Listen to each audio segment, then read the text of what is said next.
Ninachosema mwanaume anachotaka sio kumpenda. Mimi nampenda mwanaume nampikia chakula, mimi nampenda. Kumpikia chakula sio kumpenda, ni majukumu yako.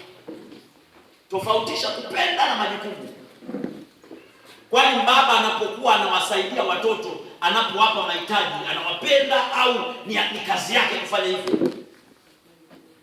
Jamani, kufanya kazi msibadilishe mkasema ni kupenda.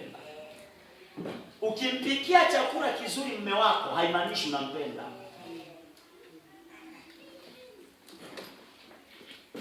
Unanielewa? Kitu kinachoonyesha unampenda mume wako ni kuweza kumsaidia. Kumbe mwanamke, ukitaka kumpenda mume wako, anaona pale unapomsaidia. Leo hana hela au nayo mfukoni, na yeye ajui, na sasa sielewi tutakula nini, lakini wewe unaelewa mfukoni una nini, una hela. Kwenye kitenge chetu kule mnafunga kwenye kitenge, unaelewa kabisa kuna shilingi kule. Kama unampenda utamsaidia, kwa sababu mwanamke ni msaidizi. Unanielewa? Amen. Huwezi kumsaidia usiyempenda. Ndio maana wengi tunawasaidia watoto wetu, sio tunawapenda. Watoto wa watu huko hatuna haja nao, kwani tunawapenda? Sio wanapendwa na baba zao. Unanielewa? Kumbe kuanzia leo nakupa njia. Mama Elini, ukisema unampenda baba Elini ni kumsaidia majukumu, kumsaidia. Haleluya. Kufanya nini? Kumsaidia tu ndio ishara kusema unampenda mume wako. Lakini mwanaume kusema unampenda mwanamke, hatusemaji kwa maneno. Upendo unaga maneno. Kusema mimi nampenda mke wangu ni kumsitiri, ni kumtunza, kutunzwa, kuhifadhiwa, kulindwa. Nikisema kutunza, kila mwanamke anatakiwa kulindwa na mumewe. Anatakiwa kulindwa, akili zake zisivurugike. Ukiona anavurugika, wamegombana na wazazi wake, sio na ndugu zake, linda akili yake, linda moyo wake, linda matumaini yake, linda amani yake. Sio namwacha nalala tu, hujamlinda. Mwanaume mtunze mkeo. Mwanaume mtunze mkeo. Sikiliza, sisi tuko hivi hai leo kwa sababu tunatunzwa na Mungu.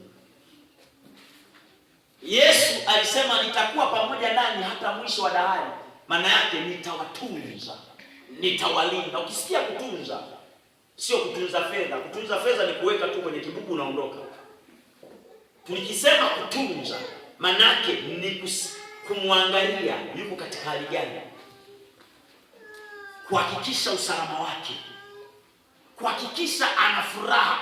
Usipohakikisha mwanamke ana furaha, umtunzi, kwa sababu zile huzuni zitampa BP, zile huzuni zitamuua kabla ya wakati. Kwa mwanamke anahitaji kutunzwa, mwanamke anahitaji kutunzwa. Tena tu usimtunze kama kumtunza. Mwanamke ni kitu cha thamani. Sema cha thamani. Unakataa? Hebu tuangalie maandishi.